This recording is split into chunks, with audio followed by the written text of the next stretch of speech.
जय गुरु जी, संगत जी, शुक्राना गुरु जी।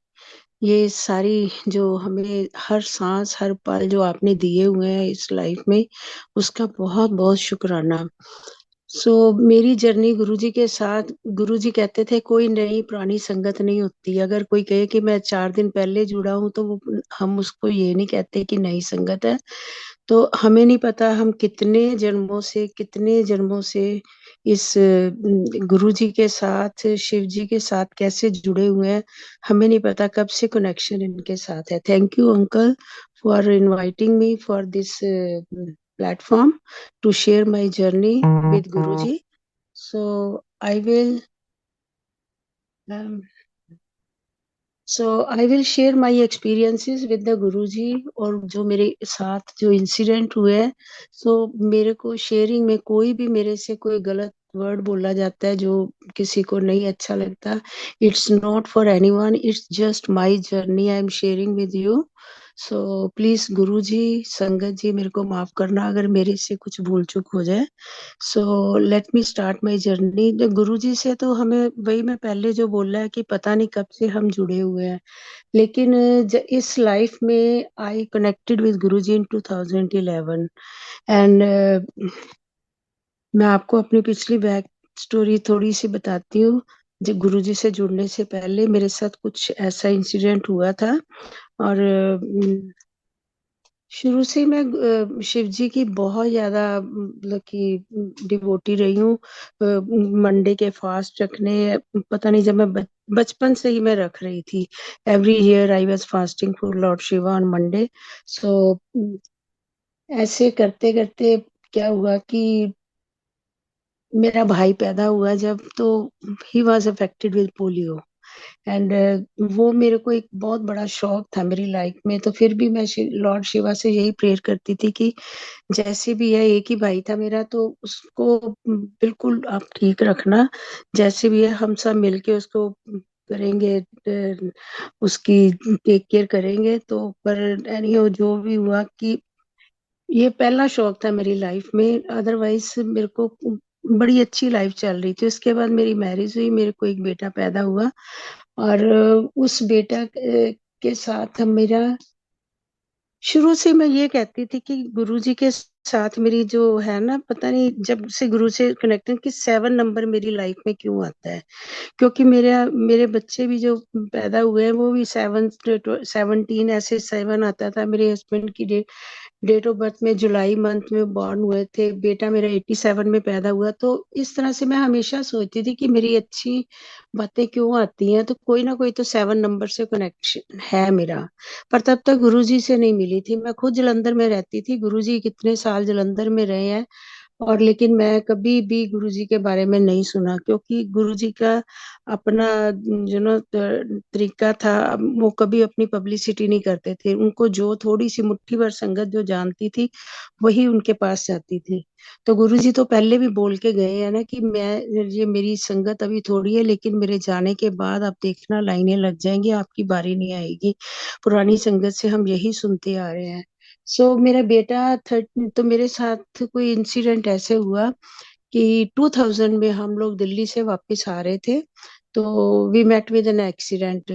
तो उसमें मेरे बेटे की डेथ हो गई थी ऑन द वे। मतलब कि हम पूरी फैमिली थे, और मेरे को भगवान की कृपा कह लो या कुछ कह लो, सिंगल स्क्रैच नहीं उस एक्सीडेंट में। लेकिन मेरे बेटे की डेथ होगी। हस्बैंड को भी काफी इंजरी हुई, उनको फर्स्ट वर्टिब्रा का फ्रैक्चर हुआ। और सबसे बड़ी बात कि जीटी रोड पे हम दिल्ली से पंजाब की तरफ जा रहे थे, कोई भी हमें हॉस्पिटल तक पहुंचाने नहीं आ रहा था। रात रात का टाइम था, 12 बजे का। तो मेरी बेटी 10 साल की थी तब। उसने ऐसे अपनी झोली फैला के बोला, कहते कोई हमें इतने लोग क्यों खड़े हैं, वो सब कही जा रहे हैं अपना फोन नंबर दे दो, किसी को कॉल कर देते हैं जहां से आप आ रहे हो उनको। तो मेरी बेटी कहती जब हमें अभी इमीडिएट हेल्प चाहिए तो आप क्यों नंबर मांग रहे हो, नहीं खड़े हो ना, अब चले जाओ। पता नहीं उसने आसमान की तरफ ऐसे, जैसे कहते हैं ना बच्चे की पुकार को भगवान सुनता है। तो उसने कहा, "हे भगवान, अगर तू कहीं पे भी है ना तो हमारी मदद कर, हमें फटाफट हॉस्पिटल पहुंचा।" आय संगत जी, मुझे नहीं पता, एक 25-26 साल का लड़का ऑटो रिक्शा लेके, पहले किसी ने अपनी गाड़ी में दोनों को डाला, लेकिन वो कहते इनकी ब्लीडिंग बहुत हो रही है तो हम नहीं, इनको ना लेके नहीं जा सकते, हमारी गाड़ी खराब हो जाएगी। ऐसे भी लोग हैं दुनिया में। तो फिर 25-26 साल का एक लड़का ऑटो रिक्शा लेके, मुझे भी समझ नहीं आई ये कहाँ से आया, जैसे वो कोई भगवान ही कोई अपना फरिश्ता ही कोई भेजता है जैसे ना। तो उसने आके कहा कि आप ना अपना सामान सारा मेरी ऑटो में रखो, मैं आपको हॉस्पिटल में पहुंचाता हूँ। संगत जी, हमारा एक्सीडेंट हुआ था नीलो खेड़ी के पास, उस लड़के ने हमें करनाल हॉस्पिटल में पहुंचाया। जैसे ही हम लोग वहां गए तो दोनों को, मेरे हस्बैंड को और मेरे बेटे को, बिल्कुल कोई होश नहीं थी। तो मतलब कि ऐसे गर्दन बेटे की तो लुढ़की हुई थी ऐसी, जैसे ही गए तो डॉक्टर ने एक को एक बेड पे लिटाया और मेरे बेटे को स्ट्रेचर में डाल के चेक करने, इमीडिएटली दे टुक हिम आउटसाइड। तो मैंने अपनी बेटी को इशारा किया कि तेरा भाई नहीं रहा। वो कहती मम्मी ऐसे कैसे हो सकता, अभी तो हम बातें करते आ रहे थे, अभी तो सब कुछ हुआ था, क्या हो गया एकदम से। मैंने कहा तूने रोना नहीं है, तुम्हारे पापा भी यहाँ बैठे हुए हैं। तो वो उनकी आवाज निकल रही थी, तो अब जो भी रह गया हमारे पास बचाना है उनको ना हमने। तो संगत जी, फिर उसके बाद नेक्स्ट डे बच्चे की बॉडी दी, और सबसे बड़ी बात है, यही नवरात्रे थे। आई पता नहीं अंकल ने क्यों मेरे को कॉल किया, और इन्हीं नवरात्रों में नौमी वाले दिन मेरे बेटे की डेथ हुई थी। तो उसके बाद मैंने डॉक्टर को यही बोल दिया कि आपने जिसका जो ट्रीटमेंट करना है मुझे कुछ नहीं बताना, आप जो ट्रीटमेंट है उनका करो। मुझे ये लगे कि मैं अगर रोऊंगी ऊंची आवाज में, मेरा बेटा चला गया, तो मेरे हस्बैंड भी हैं, वो भी इम्पोर्टेंट है मेरी लाइफ में। तो प्रेशियस तो दोनों ही थे, पर फिर भी पता नहीं, ये देखो, ये भी एक गुरु की मेहर होती है, भगवान की मेहर होती है कि ऐसे समय में भी आपको वो स्ट्रांग बना देता है। इतना मैं इतनी स्ट्रांग नहीं थी। मुझे तो हल्का सा भी किसी का ब्लड जाता दिखता था तो मुझे ऐसे लगता था कि मैं मैं देख नहीं पाऊंगी किसी को ऐसे। तो पर पता नहीं, जो वही है ना कि जब आपके ऊपर मुसीबत आती है तो उस समय अपने आप हौसला करे, जो भी मतलब वो भगवान ही आपको देता है।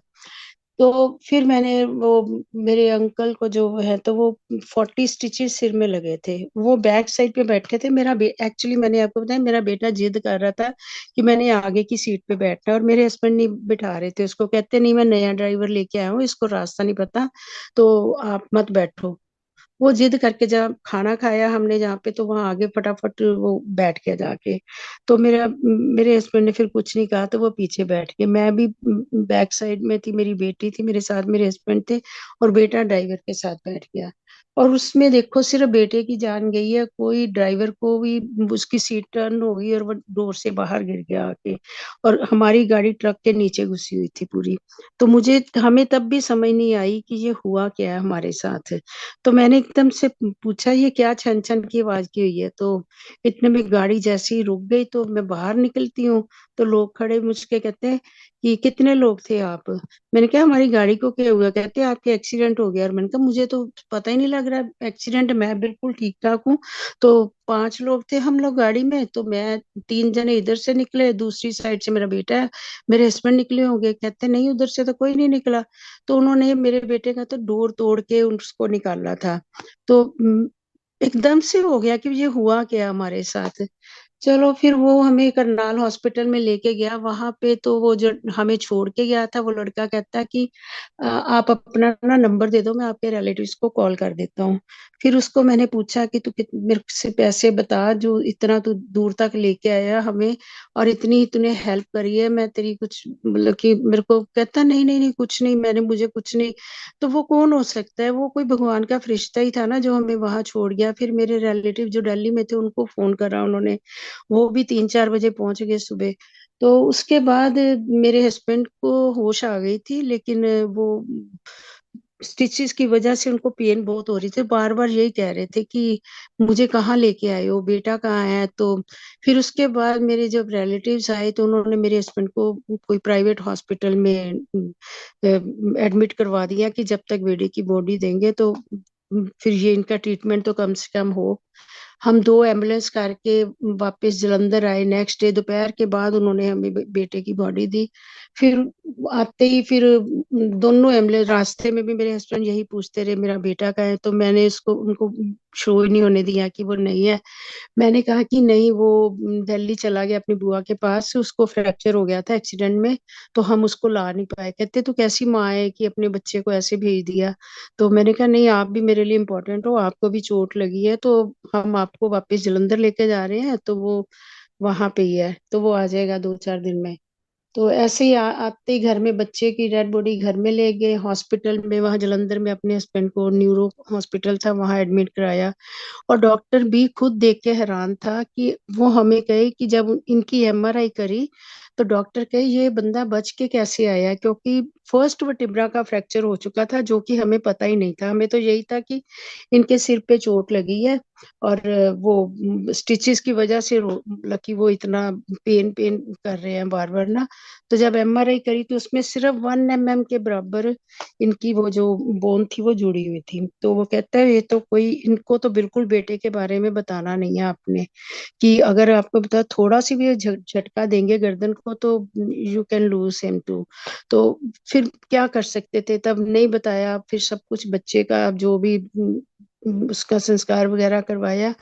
तो मेरे हस्बैंड रोज मेरे को पूछते थे कि तू वो क्यों नहीं आता, इतने लोग क्यों मेरे को देखने आ रहे हैं हॉस्पिटल में। तो मैंने कहा नहीं, आपको चोट लगी है। नहीं ऐसे क्या, इतने दूर दूर से भी रिलेटिव आए हुए हैं, वो चोट ही लगी है, फिर क्या हो गया। अब उनको क्या पता कि घर में क्या हो रहा है या कैसे क्यों। सबके लिए ये एक शॉकिंग न्यूज थी कि एक 13 साल का बच्चा, पला बड़ा, 8th में पढ़ता था वो, तो चला गया। तो डॉक्टर ने ये बोला था कि इनको कोई ट्रैक्शन लगेगी और जिससे कि वो अपनी गर्दन को मूव ना कर पाए। तो वो भी हमें देखो वहां से नहीं मिलनी थी, लेकिन वो कहते कि ये अमेरिका से ही आएगी। तो इनके ब्रदर ने आना था वहां से, तो बट वो भी टाइम लगता है हर चीज को लेने में करने। तो इतने में वही डॉक्टर बोला कि यहाँ हॉकी प्लेयर है एक प्रगट सिंह, उसके फादर का भी ऐसे ही ना एक्सीडेंट हुआ था, तो मैंने उनको भी यही ट्रैक्शन लगाई थी, तो उनके पास होगी, आप उनसे पूछ लो, वो भी जलंधर में ही रहते। तो मेरी फैमिली के लोग गए वहां उनसे पूछने, तो वो कहते हमारे तो किसी काम की नहीं, अगर आपकी जरूरत है आप ले जाओ। तो उन्होंने इमीडिएट, तब भी इस बात को करते करते 18 दिन लग गए। तो अट्रैक्शन लगने के बाद जब हस्बैंड को बताया तो वो कहते मेरे, मैं तो नहीं यकीन कर रहा, मेरे सामने तो वही बच्चे का चेहरा है। तो फिर भी हिम्मत करके, मैंने नहीं हिम्मत करी, मेरे रब ने, मेरे प्रभु ने, जो जिसको भी मैं मानती थी उस समय, उन्होंने मेरे को इतनी स्ट्रेंथ दी कि मैं ये सारे इस सब चीजों से गो थ्रू होगी। मैं खुद भी हैरान थी कि how can I do all these things, कि मैं कैसे ये कर पाई हूँ, कैसे मैनेज कर पाई हूँ, घर भी और हॉस्पिटल में भी आके। तो तब तो हमें नहीं समझ होती ना क्या हुआ। तो मैं घर आई जिस दिन बेटे का क्रिमेशन करा था, उससे नेक्स्ट डे एक औरत आती है मेरे पड़ोस से मेरे घर में। वो मेरे को आके कहती है कि आपका, मैं मेरे घर में ना गुरु ग्रंथ साहब की भीड़ है, तो मैं वो पढ़ रही थी तो उसमें ना आपके बेटे का चेहरा आया है। वो कहता है कि जाना पापा ने था लेकिन मैं उनको बचा के गया हूँ, मैं वापस आ जाऊंगा। तो मैं उसकी शक्ल देख के हंस रही हूँ, बोल रही हूँ कि मैं इतनी दुखी बैठी हूँ, मेरे साथ इतना बड़ा हो गया है, और तू मेरे को ये कह रही है कि तुम्हारा बेटा कह गया। मैं नहीं इन बातों को मानती, सपनों को, क्या ड्रीम सच्चे होते हैं कि नहीं होते, उस समय अनजान होते हैं ना हम लोग, नहीं समझते इस बात को।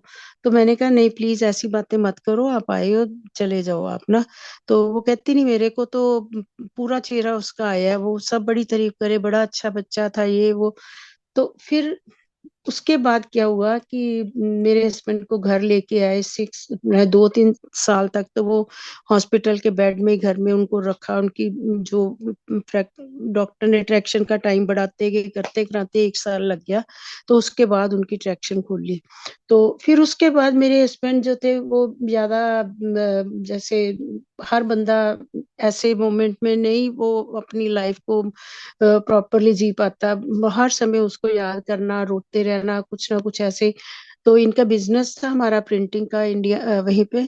तो मन नहीं लग रहा था इनका। तो after then he decided I am not staying here, कि उसकी मेमोरी, ये सारी मेरी यादें हैं उसके साथ, तो मैं नहीं इस कंट्री में मैं स्टे नहीं कर पाऊंगा। तो उन्होंने ऐसे ही अपना प्लान बनाया, 2006 में वो आ गए इधर, यूएसए में आ गए। तो हम लोग इंडिया वहीं थे। उससे पहले क्या हुआ कि 2000 में मेरे बेटे की डेथ हुई थी, तो हमारे घर में एक कोई महात्मा जी आते होते थे। तो मेरे मदर इन लॉ बहुत रोती थी मेरे बेटे को याद करके। वो मेरे को कहती थी तुम्हारे दोबारा हो जाए, आ जाएगा, उसने कहा था लड़की आके औरत ने। मैंने कहा बीजी आप क्यों ऐसी बातों पे विश्वास रखते हो? मैं नहीं रखती, मुझे नहीं पता। अगर वो कहते हैं ना कि अभी अब शब्द भी चल रहा था, जिसकी वस्तु वही ले जाए, तो भगवान ने हमें दिया था, हम वही ले गया है। अब किस्मत में होता तो वही ना जाता। तो आप ऐसे क्यों कह रही हो? बेटी है मेरे पास तो कोई बात नहीं, हम उसी के साथ अपना कर लेंगे। मेरी भी एज काफी, मतलब 40 थी तब, 39-40 एज थी। मैंने कहा पता नहीं, फिर भी उनके कहने से डॉक्टर के पास उन्होंने मेरे को भेजा। वो कहती भी आपके 50-50 चांसेस है कि आप दोबारा, मतलब आपके बेबी हो सकता है कि नहीं। तो मैंने कहा ठीक है, उनकी तसल्ली के लिए मैं आ रही हूँ, मुझे भी कोई ऐसा नहीं जरूरी है कि मैं, मेरे पास बच्चा है, बेटी है, उसको ही पाल लेंगे। तो फिर वो मेरे मदर इन लॉ बहुत दुखी होते थे ये सोच सोच के कि इनका बच्चा चला गया, तो ये शो नहीं करते, रोते रहते हैं। हर एक घर में हम ऐसे होता था कि एक कॉर्नर में मैं रो रही हूँ, दूसरे कॉर्नर में मेरे हस्बैंड, मतलब एक दूसरे के सामने नहीं हम रोते थे कि हर एक को तकलीफ होगी, कि मतलब हर बंदा अपनी तरफ से स्ट्रांग बनने की कोशिश कर रहा था कि नहीं, शो नहीं करना किसी को। बाहर भी मैं किसी को नहीं ऐसे शो करती थी कि लोगों ने सोचना है ये इतनी कमजोर दिल की है, इसको हो गया है। तो इसी में मैं अपने अंदर ही अंदर, जैसे कहते हैं ना, दुख से जी रहे थे हम लोग। तो हमारे घर में एक महात्मा जी आते थे, वो भगवान दत्तात्रेय जी को मानते थे, महाराष्ट्र में उनके स्थान है मोहरगढ़ में। तो वो मेरे मदर इन लॉ उनको ना कहते थे कि तू पाठ किया कर इनके लिए। जैसे ओल्ड पीपल जो होते हैं उनको लगता है कि पता नहीं भगवान का कोई मंत्र जाप, कोई पाठ करेंगे तो इनके कुछ, मतलब कि कोई कृपा हो जाए भी भगवान की, किसी के भी हो। तो मैंने हंसना, मैंने कहा बीजी ऐसे मत सोचा करो, ठीक है वो जो पाठ करते हो आप करते रहो, लेकिन पता नहीं होना है कि नहीं होना। तो वो फिर मेरे मदर इन लॉ का 2 साल के बाद, देखो आज अष्टमी है, अष्टमी वाले दिन ही मेरे बेटे की नौमी को डेथ हुई थी। तो पूरे 2 साल के बाद उनकी अष्टमी वाले दिन डेथ हो जाती है। और जब वे हॉस्पिटल में होती हैं, तो उन महात्मा को कहती कि मेरे को ना गीता का पाठ सुना के जाया कर। तो वो आते हैं और उनको पाठ सुनाते रहते हैं। तो वो फिर वो अपने गुरु के पास जाना था, उन्होंने वहां दत्तात्रेय भगवान जी के मंदिर में महाराष्ट्र में। तो जाते जाते हमें कह गए हैं कि आपकी मदर इन लॉ ने नहीं बचना, लेकिन इनकी रूह आपके बच्चे में है। 6 मंथ के बाद आपके घर में, मतलब कि यही रूह वापिस आएगी। पर मैं जा रहा हूँ, मैं आपको बता रहा हूँ, इन्होंने नहीं बचना। और वो गए हैं। और जाने के थोड़े दिन बाद, 15 दिन के बाद, मेरे मदर इन लॉ की डेथ हो जाती है। तो मेरे घर के लोग भी कहने लगे, ले उसकी तो गुस्से में आ गए, ले हमारी माँ भी चली गई। तो वो अब देखते हैं दूसरी बात सच्ची होती है कि नहीं। मैं चुप रही, मैंने कहा मैं, जब मेरे को है ही नहीं इस चीज की कोई इच्छा, तो मैं क्यों ऐसे कहूँ। ठीक है, मेरे मदर इन लॉ का मन था। तो जब वो मेरे मदर इन लॉ की अक्टूबर को डेथ होती है, अप्रैल में डॉक्टर के मना होने के बावजूद ही कैसे आई कंसीव्ड। और उसके बाद कोई टेस्ट नहीं करवाया, कुछ नहीं करवाया। तो मैंने कहा लड़की, मेरे मदर इन लॉ कहते हैं कोई बात नहीं, लड़की होगी लड़का होगा जो भी होगा, तो दैट्स गुड, मतलब एक बच्चे के साथ दूसरा बच्चा हो जाएगा तो ठीक है। तो आप देखो संगत जी, मेरे मदर इन लॉ नहीं थे, लेकिन उनकी रूह उसके लिए तड़प रही थी मेरे बच्चे के लिए।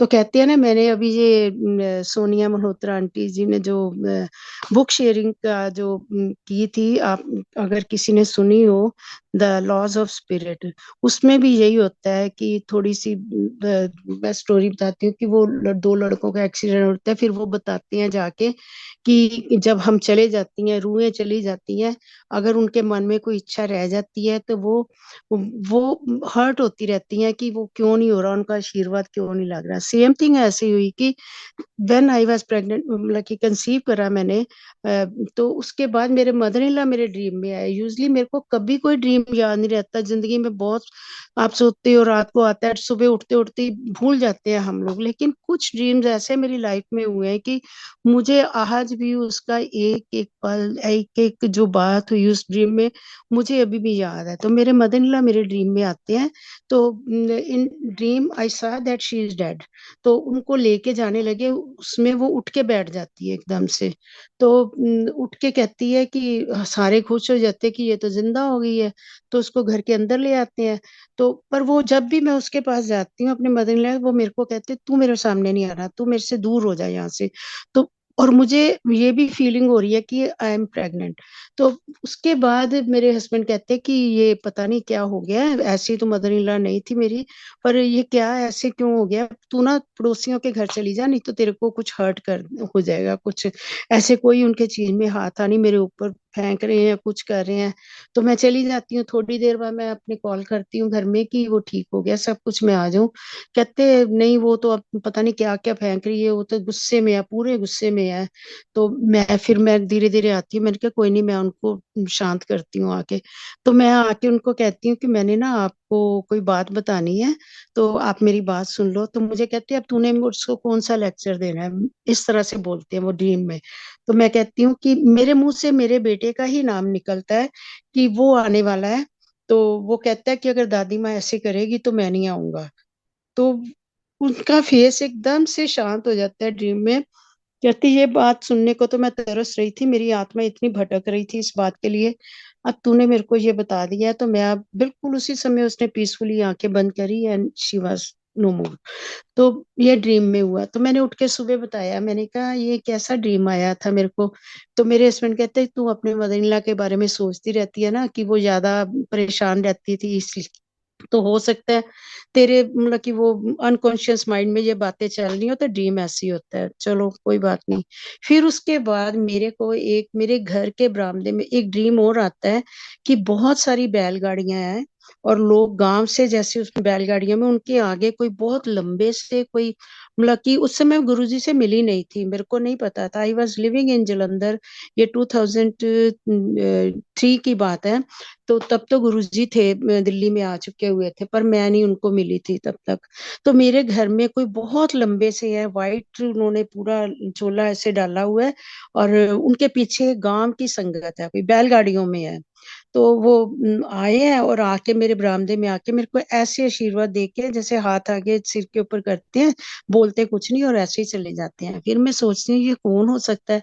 तो हमारे पंजाब में वहाँ राधा स्वामी डेरा है, तो मैं सोचती कि मैंने उनका ही सुना, वो लंबे से हैं, वो जो उनके महाराज जी हैं, तो पर वो तो सरदार हैं, ये तो बिल्कुल ऐसे चेहरा उनका, मतलब पूरा इतना नूर था चेहरे के ऊपर, मतलब I cannot see that thing.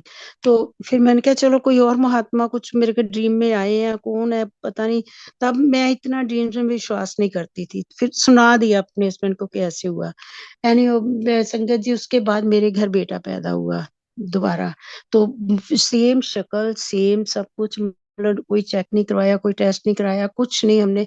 तो वही जैसे कहते हैं ना कि फिर मुझे उसकी याद आई उस लेडी की, कि गुरु ग्रंथ साहब की भीड़ से कि उसको चेहरा नजर आया है, तो वो कहता है कि मैं पापा को बचा, क्योंकि मेरे हस्बैंड आगे बैठे थे, अगर वो एक्सीडेंट होता तो उसमें उनकी जान जाती कि, पर वो अपनी उनको बचा के वो बोल के गया है कि मैं वापस आ जाऊंगा। फिर मुझे उस मैंने उस औरत को थैंक करा, मैंने कहा सॉरी मैंने आपके साथ ऐसे बोला था, पर आपकी बात सच्ची हो गई है। तो ये कई बातें ऐसी होती है जब कोई आपको आके कहता है, जरूरी नहीं है कि मैं कहती हूँ कि किसी के लिए ड्रीम आता है या कुछ आता है। तो मैं संगत जी मैं आपसे करती हूँ कि आपको थोड़ा सा उसके ऊपर विश्वास करना चाहिए, जो मैंने नहीं उस समय किया, लेकिन जब आपके साथ प्रैक्टिकल कोई चीज होती है, तो then we can rely on those things कि हाँ ये सच्ची होती हैं बातें। तो उसके बाद फिर मैं जॉब करती थी, मैं टीचर थी वहां पे डीएवी स्कूल में। तो वहां पे मेरे को मेरे फादर इन लॉ भी आर्य समाजी थे, हमने कभी वो मंदिरों में नहीं हमें जाने ज्यादा करते थे, हमने घर में ही पूजा पाठ करनी, पंडित जी को किसी को बुला के हवन करवा देना। तो ऐसे जब फिर मेरा बेटा हुआ, तो सॉरी, मैं भटक गई हूँ अपने से।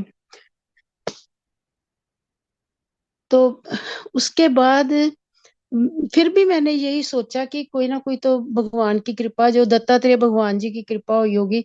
तो मुझे पता चला कि वो भी शिव अवतार ही थे, जो भगवान, और उसको आज भी कलयुग का भगवान ही मानते हैं वहां पे। फिर वो महात्मा जी आए हमारे घर, वो कहते कि आपको ना वहां पे महाराष्ट्र में, मैं इसके बारे में पाठ किया था, तो आपको ना इस बच्चे को ना वहां लेके जाके माथा टिकाना चाहिए। तो फिर मेरे हस्बैंड 2006 में अमेरिका आ गए। उसके बाद यहाँ से जब वापस आए तो इन्होंने कहा कि हम बच्चे को लेके ना वहां जाएंगे। हम गए महाराष्ट्र में, औरंगाबाद में। उसके बाद वहां, आप मानोगे, 24 आवर्स में विद इन हमने एक टैक्सी करी वहां से।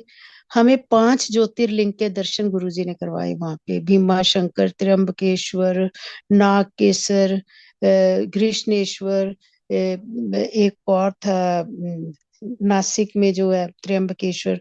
तो ऐसे 5 ज्योतिर्लिंग के, सत्य साईं बाबा के वो, हम गए वहां पे शिरडी।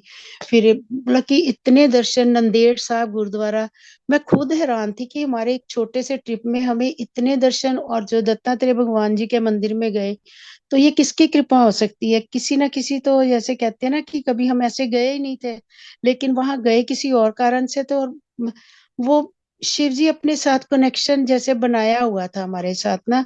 तो मेरे हस्बैंड भी कहते थे, मैं शिव जी का इतना भगत था, तो मेरे, मैं हर मंदिर, मस्जिद, गुरुद्वारा, कहीं भी रास्ते में जाना, हमेशा मैं माथा टेक के जाता था वहां पे। तो मेरे साथ ऐसा क्यों हुआ, क्यों? तो उसके बाद ना मेरे हस्बैंड ने, जो किसी भी भगवान को ना मानने से, जैसे ना वो कहते हैं ना कि वो बंदा हो जाता है कि नहीं, मेरा क्या किया है। तो मैं फिर भी रहती थी कि नहीं, कोई बात नहीं है, भगवान को नहीं हमें टोकना चाहिए, ये नहीं कहना चाहिए, जो होना हमारी किस्मत में लिखा था। तो अब देखो दोबारा आ गया है। कहते हैं नहीं, वो थोड़ी आया वापस, मेरे लिए तो ये मतलब दूसरा। पर फिर भी वो सारा सेम शक्ल सूरत, वही बच्चा। तो ये कहते कि नहीं, मेरा मन नहीं यहाँ लगता। देन ही, मतलब कि उन्होंने यहाँ पे जब अप्लाई करा अपना, तो इनको ग्रीन कार्ड आ गया। तो हमें कहते हैं 2009 में आप लोग भी अब डिसाइड कर लो क्या करना है। कि मैंने कहा जहाँ आप रहोगे वहीं हम रहेंगे। तो I resign from my job, जो भी था वहां से सब खत्म करके, तो मैं भी 2009 में आ गई। तब तक भी हमें गुरुजी का नहीं पता था।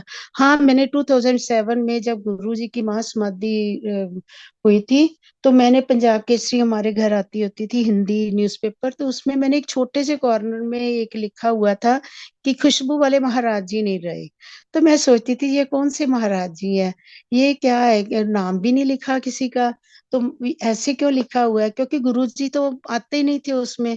फिर भी दिमाग, मैंने सोचा होंगे कोई गुरु, मतलब कि दुनिया इससे, भारत की नगरी तो गुरुओं से ही है ना। भगवान कितने देवी देवता, हम कितनों को मानते हैं, ये भी कोई महाराज होंगे जिनके बारे में लिखा है। तो मुझे वो बात थोड़ी सी ऐसे अभी, मतलब तब भी दिमाग में नहीं आया कि ये यहाँ पे कहाँ पे है, जब मैं सर्च आउट करूं।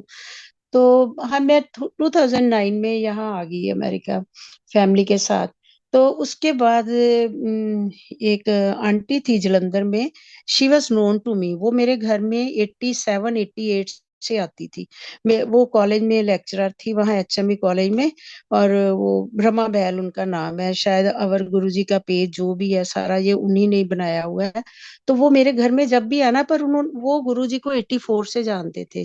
तो लेकिन जब वो मेरे घर आते थे तो मैं कहती थी ये कितनी अच्छी बातें करती है, पर उन्होंने कभी मेरे साथ, हो सकता लिया हो गुरुजी का नाम, पर नहीं, मेरे मेरे को कोई ऐसा आइडिया नहीं है कि, हाँ, बातें उनकी बहुत अच्छी लगती थी मुझे, जब भी आना मैंने बैठना। वो कॉलेज में लेक्चरर थी, मेरे हस्बैंड का प्रिंटिंग का बिजनेस था, कॉलेज से जो भी मटेरियल मैगजीन का ये वो कभी बार प्रूफ रीडिंग के लिए लेके जाती थी कुछ। तो ऐसे करते करते 2011 हो गया। तो एक दिन 1 जनवरी ऑफ 2011 मैंने फेसबुक पे देखा रमा बहल आंटी को कोई जय गुरु जी लिख रहा है। तो मैंने सोचा कि ये कहाँ से गुरु बन गई ऐसे। मैं सच में बोल रही हूँ, शंकर जी माफ करना। अब मैंने मैंने कहा अच्छा, ये टीचर थी ना, लेक्चरर थी कॉलेज में, तो किसी स्टूडेंट ने इनको गुरु का दर्जा, जैसे टीचर को भारत में देते ही ऐसे, तो उनको गुरुजी लिख दिया। तो मैं मजाक में उनको लिखा जय गुरु जी रमा आंटी, रमा जी। तो आंटी भी नहीं लिखा मैंने, तो उन्होंने मेरे को बैक पर लिख दिया साथ में, जय गुरु जी अंजना, हाउ आर यू, बड़ी देर के बाद बात हो रही है, कैसी फैमिली ये वो। मैंने कहा पहले आप बताओ मेरे को क्यों लग रही हो, मैं तो आपसे इतनी छोटी हूँ, आप मेरे को क्यों गुरु जी कर रहे हो, आप तो टीचर हो, आप गुरु हो। कहते नहीं मेरे को नहीं कोई लिख रहा है, ये मेरे गुरु जी हैं। मैंने कहा कौन से गुरु जी हैं, मैंने तो नहीं कभी सुना आपसे। कहते नहीं जलंधर में थे, तो मैं आपको उनका लिंक भेजती हूँ, अब वो नहीं है। तो तब भी मेरे को नहीं पता कि ये खुशबू वाले महाराज जी वही होंगे या कौन है। तो उन्होंने जब लिंक भेजा संगत जी, तो जो मेरे घर में मेरे, जब I was pregnant with my another son, तो जो घर में जो आए थे, वो सिर्फ गुरुजी का स्वरूप मेरे को दिखा। जब मैंने वो वेबसाइट पे गई ये गुरुजी की, तो उसमें पढ़ा तो मेरा इंटरेस्ट क्रिएट होने लगा। मैंने कहा ये को तो मैंने देखा हुआ है, ये कहाँ देखा है। स्ट्राइक दिया दिमाग में कितना करके, तो मेरे को तो वही है। फिर मैंने एक सत्संग पढ़ा कि जब गुरुजी जयपुर में रहते थे, किसी ने शेयर किया हुआ था, वो बैलगाड़ियों में लोग ना किसी गांव से आते होते थे, तो वो उन्होंने पगड़ी भी वैसी बांधी हुई थी राजस्थानी टाइप ना। तो मुझे एकदम से स्ट्राइक करा कि ये मेरे ड्रीम में 2003 में ये आए थे, लेकिन मैं पहचान नहीं पाई ये कौन है। तो मैं ऐसे इनको किसी और के साथ मैच करती रही, तो ये तो गुरुजी वही है। मैंने इमीडिएटली रमा आंटी को कॉल करा, मैंने कहा कि ऐसे ऐसे मेरे साथ हुआ है। तो कहते नहीं अंजना, तुम लोग ना सत्संग पे जाया करो। मैंने कहा मेरे को ना 2 साल हुए हैं यहाँ आए हुए, मुझे कोई नहीं जानता है। मैं वैसे भी मतलब कि यहाँ भी मैं पढ़ाई करनी शुरू कर दी थी एज ए टीचर। तो फिर मैंने कहा मेरे को ज्यादा लोग नहीं जानते। कहते मैं आपको ना एक नंबर भेजती हूँ, वो भी संगत के हैं, वो भी वहीं रहते हैं, तो उनसे पूछना सत्संग कहाँ होते हैं। तो मैंने उनको कॉल करा, वो कहते हैं आंटी मैं गुरुजी को मिली हुई हूँ, जिससे भी बात हुई, पर हम सत्संग नहीं, आप मुझे आप खुद संगत नहीं पता है, 2 जने भी मिलके कर लो तो कोई नहीं। करते करते आंटी ने, रमा बहल आंटी के साथ मेरी रोज बात होने लगी। मतलब कि ऐसे करते करते 6 मंथ बीत गए। तब बे एरिया में हमारे या यूएसए में सत्संग नहीं होते थे, लेकिन वो ये जी सब उन्हीं की देन है, रमा आंटी की। मैं बता रही हूँ कि जब ये सत्संग शुरू हुए, उन्होंने हमें 5-6 बंदों से कांटेक्ट कराया, और फर्स्ट सत्संग करते करते ये देखो जिनसे बात होती रही थी, तो 6 मंथ के बाद, आई थिंक नहीं 8th मंथ के बाद, जैसे अगस्त में स्टार्ट हुआ फर्स्ट सत्संग 2011 में यहाँ हुआ था। तो उसमें हम लोग सॉरी, हम लोग 7 फैमिलीज थे गुरुजी की। तो मेरे हस्बैंड ने मेरे को कहना कि तुम लोग जाओ, तूने जाना है, मेरे को नहीं कहना। इवन मैं जाती थी, और मैं प्रसाद लेके आना, लंगर से कुछ मिलना, तो ये कहते मुझे मत देना, मैंने नहीं खाना कुछ भी, मेरा क्या किया है किसी ने, ऐसे करके ना। तो करते कराते 6 फैमिली के सत्संग हुए। तो मतलब कि सारी संगत ब्लेस संगत थी, गुरुजी से मिली हुई थी वो सारी संगत, तो उन्होंने अपने सत्संग शेयर करनी, और मेरा इंटरेस्ट बढ़ता गया। फिर मेरे को कहते मेरे हस्बैंड कहते तू जाना है जा, मैंने नहीं जाना। अच्छा, इतने में क्या हुआ, वहां जलंधर से ही जो बॉबी अंकल थे एक, वो भी गुरुजी की सेवा करते होते थे उनके मंदिर में, तो वो भी यहाँ आए। तो पता चला वो मेरी ही स्ट्रीट में, जहाँ हम मैं रहती हूँ उसी स्ट्रीट में ही वो उनकी फैमिली है। तो उनके भाई की शादी थी, तो उन्होंने सिख सत्संग में उनकी मदर ने ये बोल दिया कि गुरुजी ना सबको बुलाते होते थे शादी पे, तो जितनी भी संगत है मेरे बेटे की शादी पे आना। तो मैं घर आई, अपने हस्बैंड को बोला कि ऐसे ऐसे उनकी मॉम ने हमें शादी पे बुलाया। कहते मुझे मत कहना, मैंने नहीं जाना है। मुझे क्यों कह रही है तू, तूने जाना है, वहां भी तो तुम्हारे गुरु के बंदे होंगे, वो जय गुरु जी करेंगे। तो मैंने मुझे नहीं पसंद ये सब ना अब। तो फिर मैं चुप कर गई। तो वो एक आंटी थी, वो कहती नहीं हम ना आपको ले जाएंगे, ड्रॉप भी कर देंगे। तो वापस जब वो आने लगे, तो मैंने उनको बोला मेरे घर आओ। यानी और संगत जी जब 6 सत्संग हो गए थे, मंथली सत्संग शुरू हुए थे यहाँ पे, तो 7 नंबर, जो 7 फैमिलीज थे, 7 नंबर मेरा ही था। तो फेब्रवरी के दिन थे, फेब्रवरी का मंथ था 2012 का। तो मैंने अपने हस्बैंड को बोला कि मैं सत्संग कर दूं अपने घर पे। कहते हाँ तू कर लेना, पर मुझे मत कहना, मैं घर पे नहीं रहूंगा। उनका ठीक है, जैसे गुरुजी की इच्छा, आपने मेरे को लो किया तो मैं उनको बोल दूंगी। तो मेरे घर में 7 सत्संग होना था। तो उन्हीं दिनों फिर जब वो मेरे को छोड़ने घर आए, तो मैंने कहा आप अंदर आ जाओ। आंटी अंकल कहते नहीं आपके हस्बैंड तो मानते नहीं हो, ऐसी गालियां ना निकालें। मैं क्या इतने बुरे नहीं है कि घर आओ आए को, ठीक है उनका मन में विश्वास नहीं है तो ठीक है। जब ये लोग आए हमारे घर, तो मेरे अंकल उनको कहते हैं आपकी तो बातें बहुत अच्छी लग रही है, मैं तो बहुत मतलब कि प्रसन्न हुआ आपको बात से सुन रहे। वो कहते फिर सत्संग में क्यों नहीं आते। तो ये फर्स्ट वर्डिंग थी जय गुरु जी की। उन्होंने कहा कि मैं आपको अपने घर में मिलूंगा, हमारे घर में सत्संग हो रहा है। तो ये भी गुरुजी की कृपा हुई उनके ऊपर कि अपने आप ही उन्होंने एक्सेप्ट करा। तो उसके बाद मेरे घर में सत्संग हुआ, शिवरात्रि का दिन था वो, उसमें गुरुजी के टीचर हैं जो डॉक्टर पन्नू, वो भी आए थे हमारे घर में। तो उनकी बेटी यहाँ रहती थी, उन दिनों वो आए हुए थे, उन्होंने भी सत्संग शेयर किए। तो मेरे हस्बैंड को बहुत ज्यादा मतलब कि जैसे कहते हैं ना, फिर वो आ गया मन में, विश्वास पैदा हो गया कि नहीं, तो नेक्स्ट सत्संग में मुझे पूछना, अच्छा नेक्स्ट सत्संग कहाँ पे है, तूने क्या सेवा ली है, कैसे करते करते मतलब 2012 में शिवरात्रि वाले दिन गुरुजी ने उनको कनेक्शन दिया अपने साथ। तो फिर वो बहुत सेवा करते रहे किचन में, या से जो भी सेवा सेवा जो भी सेवा लेनी उन्होंने करते कराते। तो संगत जी फिर क्या हुआ कि 2018 में क्या हुआ कि जून का मंथ था, तो हम लोग, तो नहीं जून का मंथ नहीं, अप्रैल में वैसाखी का सत्संग हुआ। उसके बाद मेरे हस्बैंड कहते कि मुझे ना पता नहीं क्या होता है कि जब मैं ड्राइव करता हूँ तो मेरे हैंड शेक होते हैं, ऐसे हाथ नीचे गिर जाते हैं। तो मैं हंसने लगी, मैंने कहा आप मेरे को बता रहे हो, मैं कोई डॉक्टर थोड़ी हूँ, आप डॉक्टर के पास जाओ। तो when he went to the doctor in 25 April 2018 में।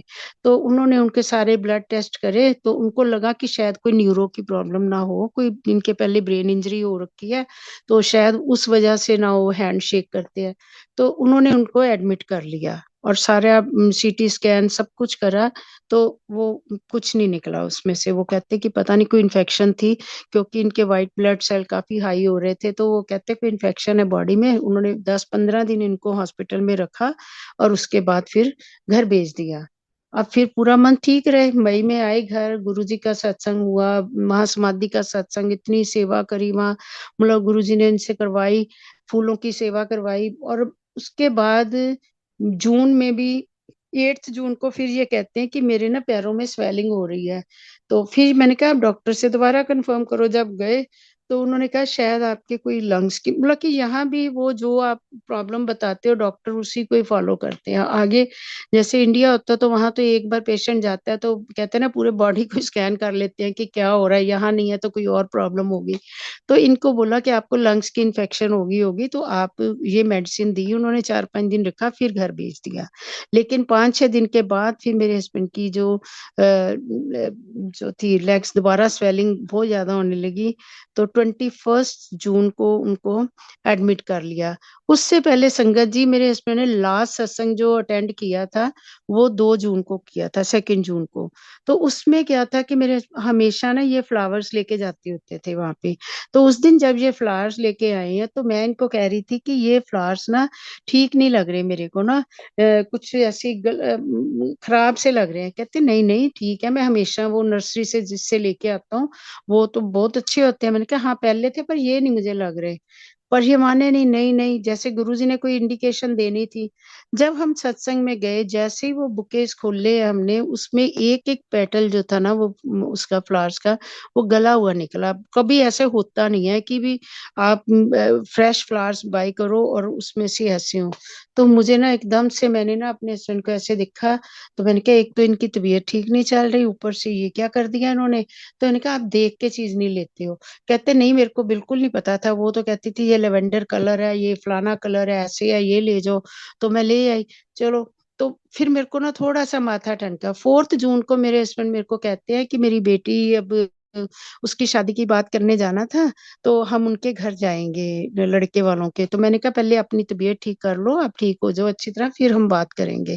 तो कहते नहीं मैं ना सोच रहा हूँ कि जुलाई मंथ में इसकी एंगेजमेंट करके ना 21 जुलाई को मैं गुरुजी का सत्संग रखूंगा, उसमें मैं अनाउंस करूंगा कि मैंने अपनी बेटी की एंगेजमेंट कर ली है। मैंने कहा चलो जैसी इच्छा है। तो डेट भी अवेलेबल थी तब। पर हमने कहा नहीं किसी को, कि भी किसी ने लिया हुआ था सत्संग, तो वो इंडिया चले गए थे और पता नहीं था उन्होंने करना है या नहीं करना सत्संग 21 जुलाई का। उसके बाद 21 जून को मेरे हस्बैंड को दोबारा उन्होंने हॉस्पिटल में एडमिट कर लिया। तो फिर उन्होंने अल्ट्रासाउंड करा जब स्टमक का, तो then he was diagnose with liver cancer, कि जिसका हमें पता ही नहीं था कि भी, और वो भी लास्ट स्टेज का। मतलब कैसे गुरुजी इनको चलाते रहे हैं मुझे नहीं पता, सेवा का ये फल था या क्या था। He was very into it, मतलब कि गुरु जी के हमारे घर में मतलब कि 6 साल जितनी देर तक ये गुरु जी की सेवा करते रहे, हमारे घर में शब्द कीर्तन चलना, मैंने कई बार कहना मेरे को तो वैसे घर लगता है ऐसे गुरुद्वारा ही साहब बन गया कि हर समय आप ना टीवी पे शब्द कीर्तन लगा रखते हो। कहते हैं मुझे अच्छा लगता है। देखो मैं मतलब कैसे गुरु जी ने उनको जोड़ा, कैसे उनको उनके मन में भक्ति जगाई, कैसे किया। तो 21 जून 22-23 जून को हमें पता चलता है कि उनको लिवर कैंसर है। तो उसके बाद क्या हुआ कि 2 जून को उनकी बायोप्सी, 2 जुलाई को बायोप्सी होनी थी, सेम डे उनका बर्थडे भी होता था। तो मैंने कहा कि हम ना केक काटते हैं। कहते नहीं बायोप्सी के बाद काटूंगा मैं ना। तो हॉस्पिटल में ही थे तब। तो संगत जी बायोप्सी के बाद मेरे को कहते हैं कि तू ना गुरुजी का बर्थडे आ रहा है तो तू खीर बना के लेके जाना वह पूरी संगत के लिए। हमारे अब पहले तो हमारी 7 फैमिलीज थी, लेकिन अब यहाँ पे संगत इतनी 300-400 हो जाती है संगत में। तो मैं क्यों, आप बीमार हो, इतनी खीर बनाऊंगी। फिर मैंने कहा नहीं आपने बोला है तो मैं जरूर बना के लेके जाऊंगी सबके लिए ना। तो हम लोग गए, 7 जुलाई को मेरे को भेजा। पर मेरे हस्बैंड की तबीयत इतनी डिटीरियोरेट आफ्टर बायोप्सी होती है, हमें समझ ही ना आए। और डॉक्टर कहते ये जो इनका जो डायग्नोस हुआ है ना, ये लीवर कैंसर नहीं, ये कहीं और से ओरिजिनेट हुआ है, मतलब कि इसका कुछ और जगह से बता रहे थे। तो आप मानोगे नहीं, मैं गुरुजी के पास गई वहां पे। 7 जुलाई को उनका बर्थडे का सत्संग भी अटेंड किया, ये हॉस्पिटल थे। फिर वापस आई तो फिर मैं एक दिन क्या हुआ कि संडे का दिन था, तो मैं ना ये बीमार थे, इनकी सिस्टर ने इंडिया से आना था। तो मैं अपनी नीस को बोल रही हूँ कि तू ऐसे करना, गुरुजी के ना बड़े मंदिर जाना, वहां से ना मुझे जल प्रसाद चाहिए। कहते हैं कि गुरुजी ना कैंसर की बीमारी को सबको ठीक कर देते थे। तो कहती हाँ मैं ना भेज दूंगी जब वो आएंगी। तो उनके वीजा की अभी प्रॉब्लम चल रही थी कि चलो उनका भाई बीमार है वो देख आएंगे जाके। तो वीजा नहीं अभी लगा था उनका। तो ये मेरे संडे शाम की बात करती हूँ। तब मेरे हस्बैंड को होश नहीं था बिल्कुल, हम मुंह में एक एक जल बूंद पानी की ही डाल रहे थे तब। तो आप मानोगे नहीं संगत जी कि वहां से मंडे मॉर्निंग को मेरे को यही किसी संगत का फोन आता है, आंटी मैं हॉस्पिटल में अंकल को देखने आ जाऊं। मैं क्या हाँ सभी आ रहे हैं आप भी आ जाओ, इसमें क्या कोई ना कोई ब्लेसिंग ही होगी किसी की। कहती नहीं मेरे वो उसने कहा कि मेरे अंकल ना इंडिया गए थे, वहां से ना गुरुजी का जल प्रसाद लेके आए हैं, तो मैं आपको दे दूं। जय गुरु जी। मतलब कि जो चीज सोचते हो आप कि इस चीज से भी मैं यही सोच रही थी कि अब अंकल ने बचना तो है नहीं, डॉक्टर्स ने हमें बोल दिया था।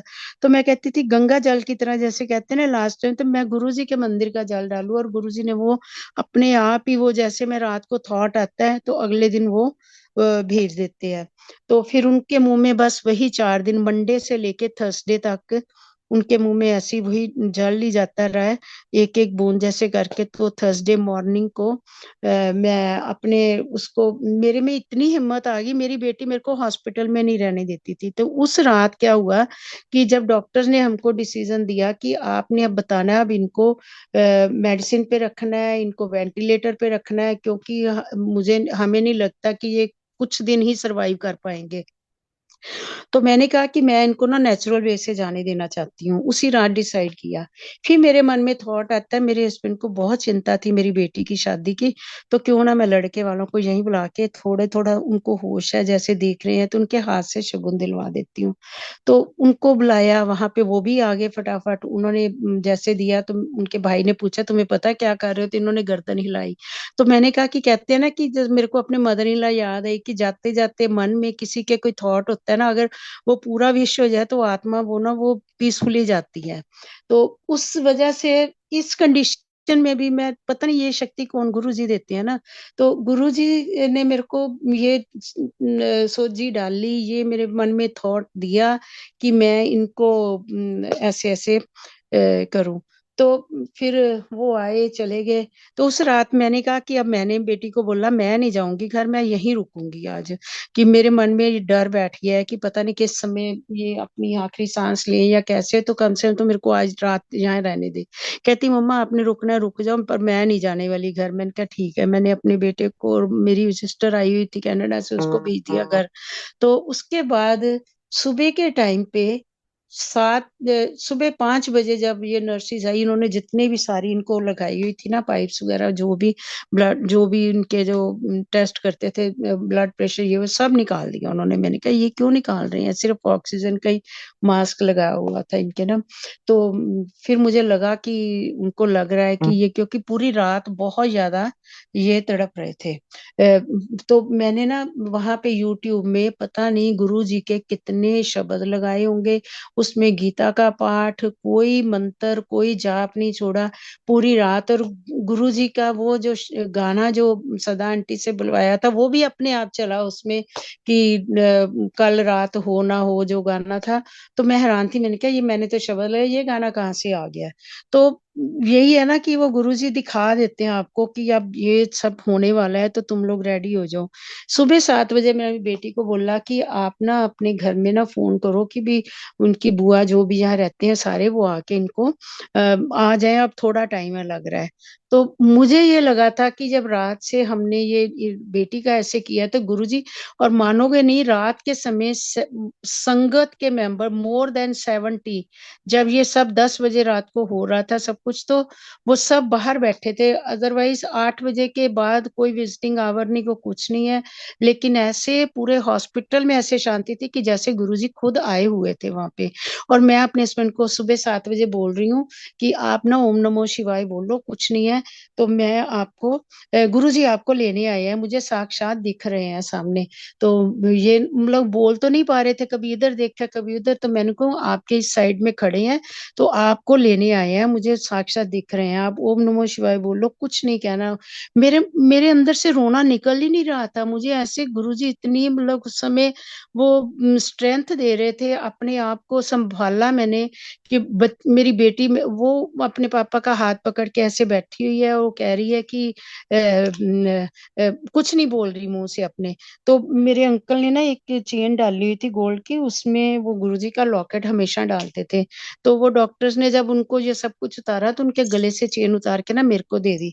तो मैं ना गुरुजी का स्वरूप उनको दिखा के कह रही हूँ, ये देखो गुरुजी हैं, ये मेरे पास आ गए हैं। अब मैं ये कह रहे हैं आपके लिए जो मैसेज दे रहे हैं कि तेरे को मैं लेके जा रहा हूँ, लेकिन तेरे कोई भी काम जो है, जो तो अधूरे रह गए हैं, वो मैं तेरे काम पूरे करूंगा। मतलब कि मैं यही बोली जा रही हूँ बच्चों की, मैं देखभाल करूंगी, मेरे को कोई ऐसा नहीं है कि आप चिंता ना करो, कुछ नहीं है। करते करते तो फिर मेरे को, मैंने कहा गुरुजी आप अगर आए हो तो मेरी फैमिली मेंबर्स जो है ना वो यहाँ पहुंच जाओ, उसके बाद इनको लेके जाना।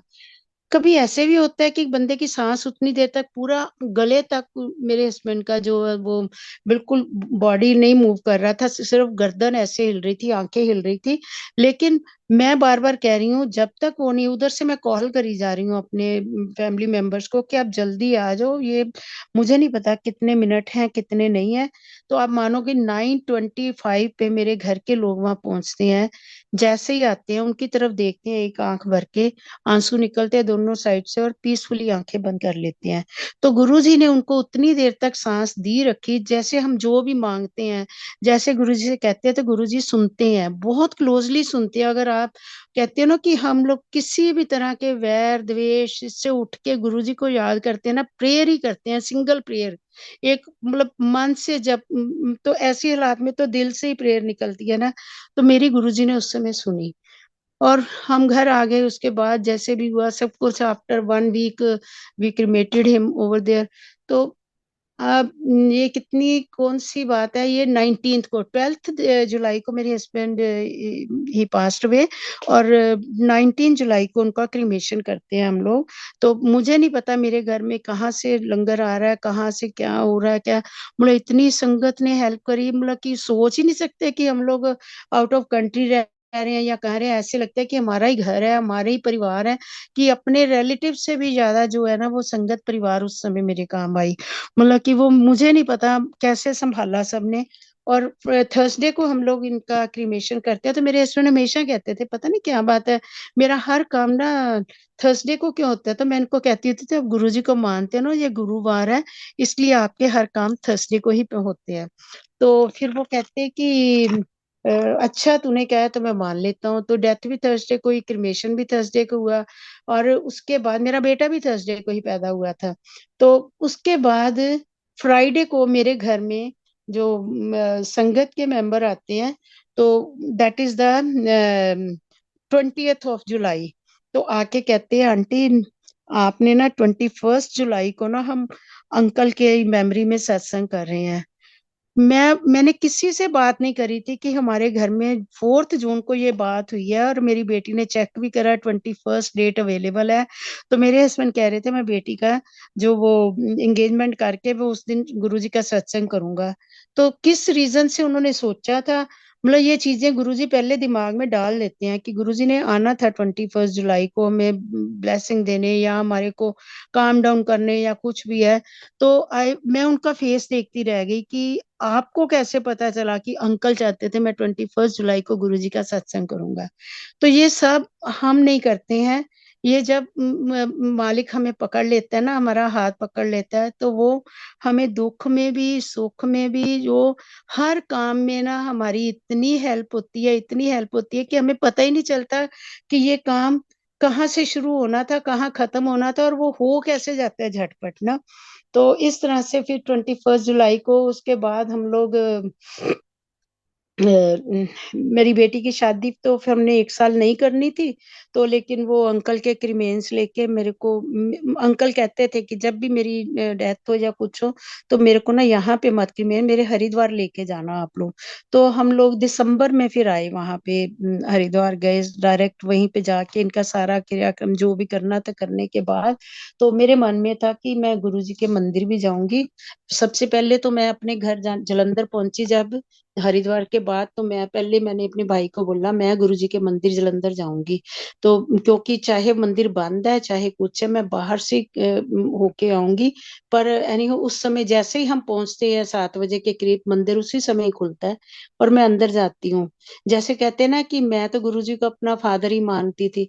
तो जब फादर के घर में लड़की ऐसे विधवा होके जाती है तो उसको भी दुख होता है कि मेरी बेटी ऐसे आई है। संगत जी, मैं, मेरी बेटी, मेरा बेटा, तीनों जने हम लोग गुरुजी के मंदिर के अंदर बैठे हुए हैं। वहां हमें चाय प्रसाद आता है। तो ऐसे कैसे हो सकता है मेरी बेटी को चाय प्रसाद मिला है, मेरे बेटे को मिला, मेरे को नहीं मिला। वो अंकल ने पहले जल प्रसाद दिया, वो भी नहीं मेरे को दिया। तो मैं विजिबल ही नहीं थी वहां पे। तो मेरे साथ गुरुजी बैठे हुए थे उस समय, मतलब कि उन्होंने मेरे को विजिबल, मतलब कि वहां पे इनविजिबल कर दिया कि भी दिख ही नहीं रही हूँ मैं किसी को। ये कैसे हो सकता है कि मेरे साथ वाली संगत को भी चाय प्रसाद मिला, सबको मिला। तो मेरी बेटी देखने लगी मम्मा को प्रसाद क्यों नहीं दिया इन्होंने। तो मुझे कहती मम्मी मैं क्या ना, तूने बिल्कुल नहीं बोलना किसी को, कुछ नहीं है ये, मुझे मुझे पता है क्या हो रहा है ये। तो मैं गुरुजी परेशान हो रहे हैं मेरे को देख के, उनको मतलब कि कुछ भी हो, भगवान है, हमारे पिता है, तो उनके लिए तो ये मेरे, मैं अपने मन की बात बता रही हूँ कि मेरे को ये फील हो रहा था कि गुरुजी को भी मेरे को इस हालत में देख के दुख हो रहा है कि उन्होंने संभाला तो जरूर है मेरे को, लेकिन कोई भी बाप नहीं चाहता कि ऐसे लड़की के साथ हो। तो यानी वो फिर भी मेरी बेटी से रहा नहीं गया, जब वो उनसे गिलास लेने आए तो उसने कहा कि मेरी मम्मा को प्रसाद नहीं मिला। Then he gave to me. तो उसने मेरी तरफ देखा कि जैसे पहले मैं उसको देख ही नहीं रही थी, ये हुआ। उसके बाद 6 जनवरी को हम लोग गए वहां पे डुगरी मंदिर में, वहां पे फर्स्ट डे मैंने कहा अब मैं डुगरी मंदिर भी जाके आऊंगी। तो वहां गए, सेम थिंग वहां भी यही हैपन हुई कि जब लंगर प्रसाद चला, मे, मेरी बेटी को मिला, मेरे बेटे को मिला, मैं पास बैठी, मुझे लंगर प्रसाद ही नहीं। उन लोगों ने खा भी लिया। मेरी बेटी देख रही है मम्मी आपके साथ ऐसा क्यों हो रहा है। मैंने कहा ये मेरे मन के थॉट है कि शायद गुरुजी को अच्छा नहीं लग रहा मेरे को इस हालत में देखना। तो वो मेरे साथ मतलब कि वो कहते हैं ना मन की बात जैसे या गुरु जी के साथ मैं कर रही हूँ वो मेरे साथ कर रहे हैं, लेकिन दुनियावी चीजों से मेरे से पीछे रखा हुआ है। फिर खाने के बाद उसने फिर अंकल को बोला कि आप मेरी मम्मी को लंगर प्रसाद नहीं मिला। फिर वो मेरे को दे के गए। उसके बाद हमारे साथ ड्राइवर गया था तो वो गाड़ी की वजह से वहीं खड़ा रहा।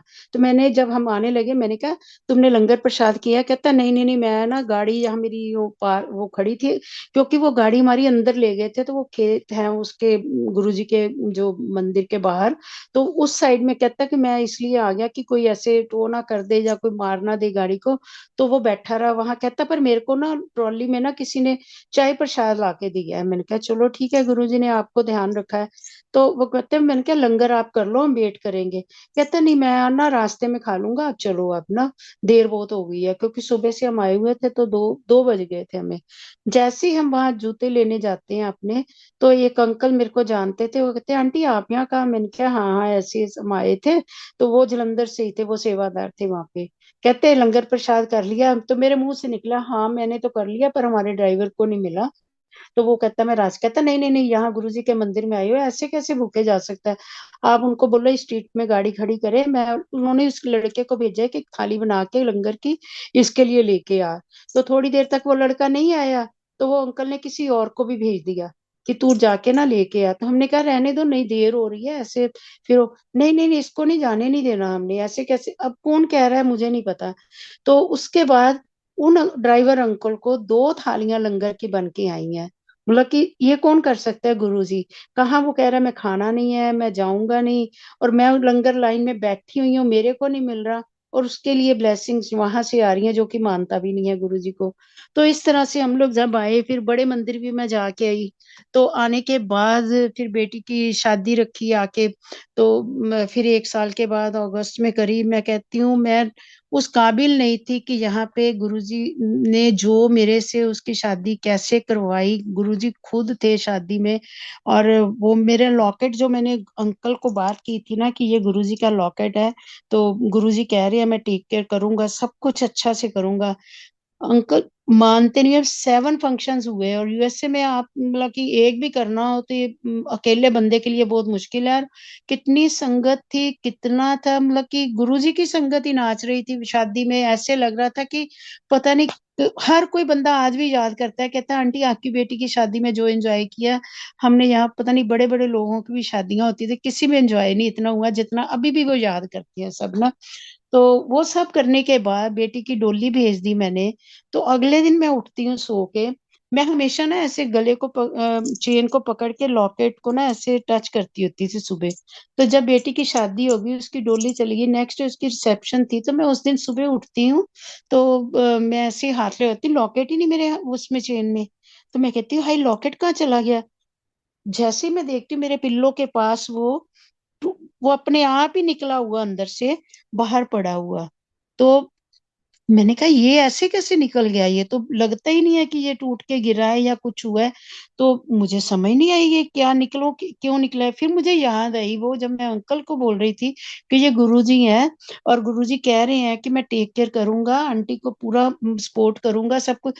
तो अब शादी हो गई है, वो उस दिन हम यही कह रहे हैं कि बच्चों को देखभाल करेंगे।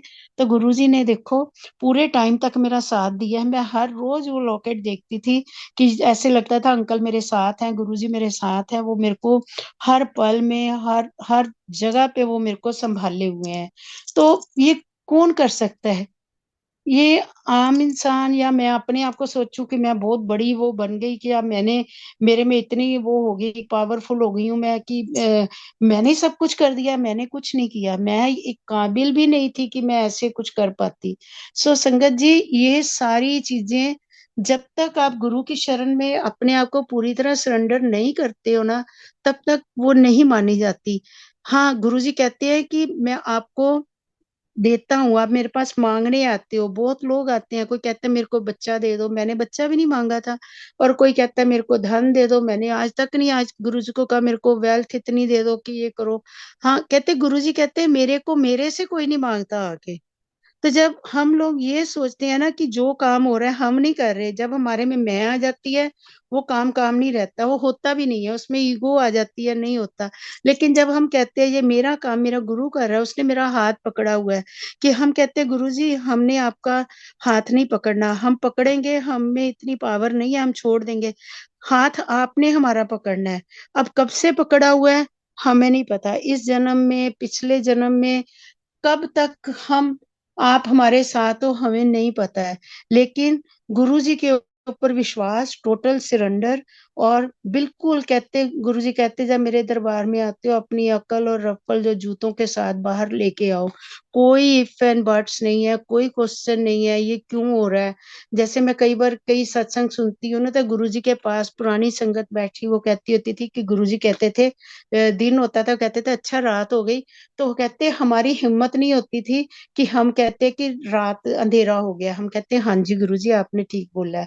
अब वो अंधेरा किस बात का है, कि अच्छा टाइम आ रहा है या बुरा टाइम आ रहा है, जरूरी नहीं कि वो सूरज निकल रहा है तो शाम हो रही है, चंद्रमा निकल रहा है तो रात, मतलब ये नहीं है। लेकिन जो हमारा गुरु जो वचन बोल देता है ना, वो हम अपने दिमाग से अगर सोचे ना कि ये क्यों कह रही है, हमें ऐसे क्यों, कोई बड़े भी जब कह देते हैं तो आजकल के बच्चे कई बार ये कहते हैं ये इनको तो अकल ही नहीं है, इनको तो पता ही नहीं चलता ये क्या कह रहे हैं, कुछ कह रहे हैं, ऐसे थोड़ी होता है। लेकिन जब आप भगवान के दरबार, उसको तो सब कुछ पता है, वो तो हमें पूरी तरह स्कैन कर लेते हैं जब हम उनके दरबार में पहुंचते हैं। गुरु जी की तो जो सत्संग सुने हैं ये कोविड के टाइम पे, इतनी संगत जूम पे कनेक्टेड हुई है, मैं तो किसी को जानती नहीं थी, लेकिन कितनों को जानने लगे हैं, कितनों से सुना है गुरुजी ऐसे थे, गुरुजी वैसे थे। और मैं 45 ईयर्स अपने वो जलंधर शहर में ही रही हूँ, वहां पे पैदा हुई हूँ, वहीं पे शादी हुई, सब कुछ हुआ, लेकिन मैंने कभी गुरुजी का सुना ही नहीं है। लेकिन गुरुजी हमारे साथ कब से है हमें नहीं पता है। आज हम सोचते हैं कि हम गुरु वाले हैं, नहीं, गुरुजी ने हमको पकड़ा हुआ है, गुरुजी ने हमें एक्सेप्ट करा है, कब करा है ये उनको पता है, कब हमारा टाइम है। और पता नहीं पिछले जन्मों से भी कितने जन्मों से हम जुड़े हुए हैं। एक और सत्संग मैं शेयर करती हूँ, जब मेरे अंकल की डेथ हो गई तो नेक्स्ट ईयर, ये 2020 की बात है, नेक्स्ट नहीं 2 साल के बाद मेरी एनिवर्सरी आती है 25 मई को।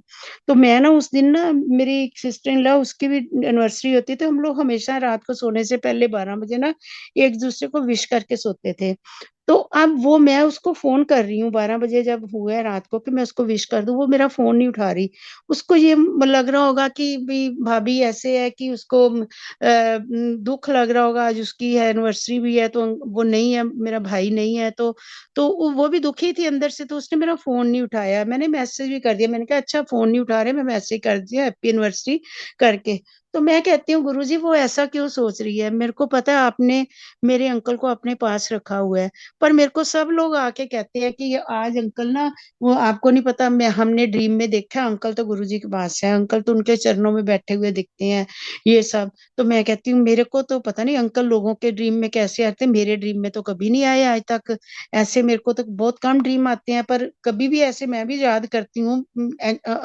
ऑफ कोर्स मेरे हस्बैंड है तो मैं याद नहीं करूंगी उनको कि वो चले गए हैं, साथ छूट गया है हमारा कैसे।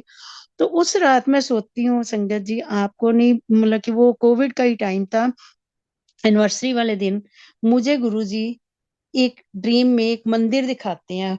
वो मंदिर कौन सा है, जब हम महाराष्ट्र में गए थे, वो दत्तात्रेय भगवान जी का सती अनुसुईया का मंदिर है वो कहते हैं वहां पे यही है, सारे कहते हैं कि ये कलयुग सतयुग के टाइम का मंदिर है ये वाला। तो उसमें क्या है कि कितनी सीढ़ियां, मतलब कि ऐसे चढ़ के ऊपर जाके मंदिर है, तो पीछे सारा आसमान दिखता है, ऐसे लगता है कि हम दूसरे लोक में पहुंच गए हैं। तो मुझे वो मंदिर दिखता है, लेकिन वो मंदिर की शेप ऐसी है कि जैसे स्टेडियम बना होता है ना, तो उसकी ना स्टेयर्स होती हैं ऐसे बनी हुई चारों तरफ। तो उसकी सेवन सेवन जो बने हुए हैं उसके ना, तब भी दिमाग में नहीं ऐसा आया कि ये क्या दिख रहा है मेरे को, वहां तो ऐसा नहीं मंदिर है। लेकिन दिमाग में यही आ रहा है कि वही सीढ़ियां ऊपर चढ़ के वो है, लेकिन वो अंदर स्टेडियम बना है और 7 प्लेटफॉर्म है उसके ना। तो ये क्या है। तो ये गुरुजी ने मेरे को उस समय, तो मैं चली जाती हूँ वहां पे तो देखती हूँ करोड़ों की संख्या में संगत है वहां पे, आ रही है जा रही है, इतने में मेरे अंकल वहां आते हैं, मेरे को कहते हैं तू कहाँ घूम रही है अंजना यहाँ पे?" मैंने कहा आप कैसे मिल गए मेरे को, मैं तो ये गुरुजी का मेरे को लग रहा है, कुछ नहीं गुरुजी का भी नहीं कहा। मैंने कहा मैं तो वो सती अनुसुईया के मंदिर समझ के आई हूँ यहाँ पे।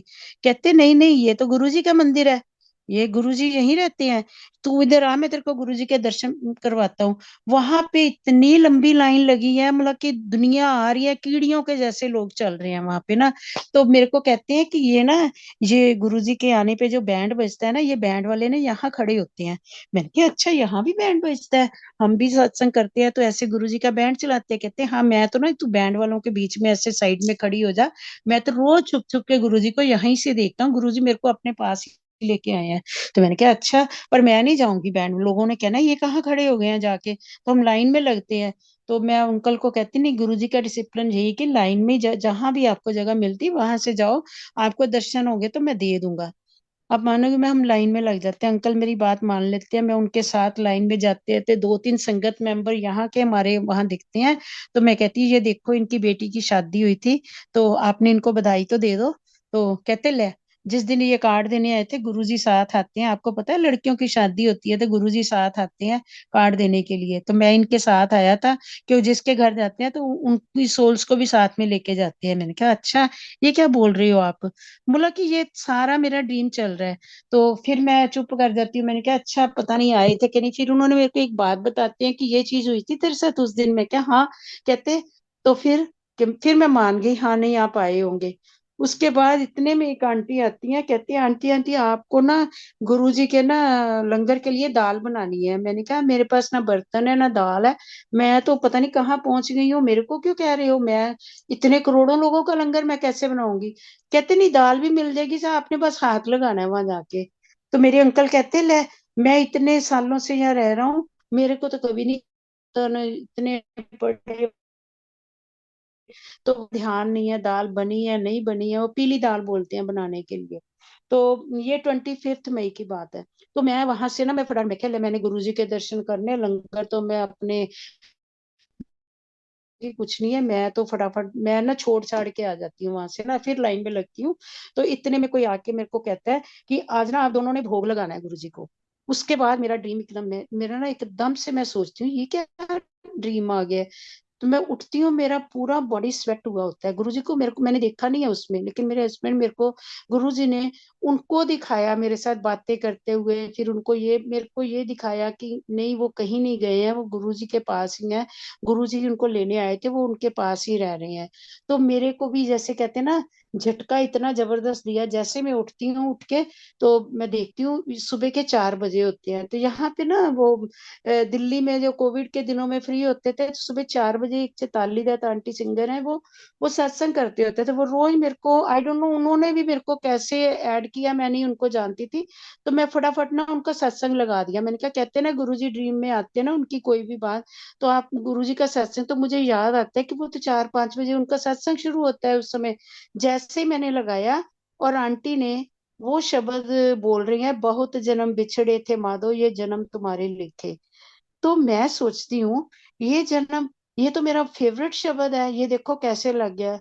उसके बाद कोविड के कारण हमारे यहाँ सत्संग बंद हो गए थे, तो 31 मई को गुरुजी का सत्संग घर में हो रहा था किसी के। तो ऐसे हम 20-25 के संगत के लोग जाते थे, तो मैं भी जाती थी वहां पे ना। तो मैं उनके घर गई, तो वहां पे फिर बात हुई कि ऐसे ऐसे ना उस दिन ना हम चने बनाएंगे, काले चने। मैंने कहा मैं ले लेती हूँ उसकी ना, मुझे नहीं पता कि येलो कलर की दाल बनानी है। वही मेरा माथा ठनका, मैंने कहा ये क्या, ये गुरुजी ने क्या दिखा दिया है। मतलब कि ये तो मेरे को वहां लंगर की ना मैं बनाई ने अपने के सत्संग में, तो मैं बड़ी खुश हुई। मैं वहां पे वहाँ का मतलब नहीं समझा, मुझे था मैं दर्शन करने हैं, दर्शन भी नहीं हुए गुरु जी के। मैं सेवा भी छोड़ के आ गई, देखो अब मिल गई है, चलो बहुत अच्छी बात है। तो मैं बना के लेके जाती हूँ, मैं वहां पे थोड़ी लेट पहुंचती हूँ सत्संग शुरू होने से पहले। जैसे ही मैं पिछले थे माधो, उसमें वो चल रहा है। देन आई शेयर्ड माई सत्संग दैट डे कि ये देखो गुरुजी ने मेरे को साक्षात ये चीज दिखाई है कि आप विश्वास रखते हो ना, तो मेरे पे विश्वास रखो। मैं कहीं नहीं गया हूँ, मैं आपके अंग संग हूँ, आपके साथ हूँ। आप कभी भी 2 मिनट के लिए भी आंखें बंद करके मेरे स्वरूप के साथ बात करो, या मेरे स्वरूप को अंदर बिठा के उससे बात करो, मैं आपको पूरा आंसर देता हूँ। संगत जी में ये, मैं पता नहीं कोई विश्वास मेरी बात पे करे या ना करे, मुझे किसी की एक्सेप्टेंस की जरूरत नहीं है, लेकिन मेरे मन में ये जो बात चल रही है, जो मेरी गुरुजी के साथ बात होती है, जो मेरे मतलब कि वो मैं एक एक पल को उनको महसूस करती हूँ। और आई थिंक यही रीजन है कि उन्होंने मेरे को इतना काम डाउन रखा हुआ है, मैं कभी नहीं रोती हूँ। मैं कहती हूँ तो मेरे को तो यही याद आता है कि सुख भी जो है, जो भगवान ने दिए हुए हैं, और दुख भी वो उनके हैं। हम क्यों उस चीजों के ऊपर, हम क्यों उन चीजों के ऊपर पूरी स्ट्रेस डालें कि जब सुखी हो जाते तो हम भूल जाएं। नहीं, बिल्कुल नहीं भूलना है। सुख और दुख में हमें एक समान रहना है। और जब हम ये करेंगे तो आप मतलब कि मैं अपने लिए कहती हूँ कि मेरे लिए बहुत अच्छा हुआ कि I am stable right now, कि मैं अपना मतलब कि लाइफ बड़ी खुशी से मैं इसको जी रही हूँ। ऐसे मैं इसको एक सेलिब्रेशन की तरह जी रही हूँ कि ये कहते हैं ना, गुरुजी के सत्संग में मैं कभी नहीं ऐसा हुआ कि गुरुजी का अंकल के जाने के बाद 21 जुलाई को वो हमारा सत्संग गुरुजी की मेमोरी में होता है, मेरे अंकल की मेमोरी में होता है।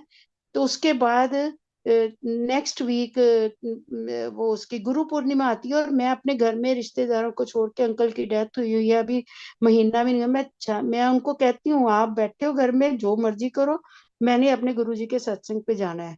और मैं मुझे लगता था कि अगर मैं आज नहीं गई ना, मैं कभी नहीं जा पाऊंगी, लेकिन मुझे पक्का मन करके मुझे जाना है। सब लोग मेरी तरफ देख के हैरान हो गए, ये कैसे पहुंच गई इतनी, मतलब कि इसके दिमाग में कोई है ही नहीं है कि ऐसे ये वो, मतलब कि बाद में मेरे को संगन ने बोला कि हम तो हैरान हो गए थे आपको देख के, आप कैसे आ गए हो। मैंने कहा मैं नहीं आई थी, मेरे गुरुजी लेके आए थे मेरे को। मतलब कि वो आज तक वो दिन है, कभी कोई ऐसा हो मौका कि मैं मतलब कि गुरुजी को भूली हूँ या गुरुजी का सत्संग नहीं अटेंड किया, और चली जाती हूँ। मेरे को कोई ना कोई गुरुजी कोई ना कोई किसी को भेज देते हैं, ऐसा मतलब कि अपना वो मैसेंजर बना के या क्या करके। मतलब कि मेरी लाइफ में कोई कमी नहीं है किसी चीज की भी। तो मैं क्यों ना कहूँ कि भी मेरे गुरुजी जैसा कोई नहीं है। मेरे गुरुजी जो हैं वो मेरे बाप हैं, मेरी माँ है।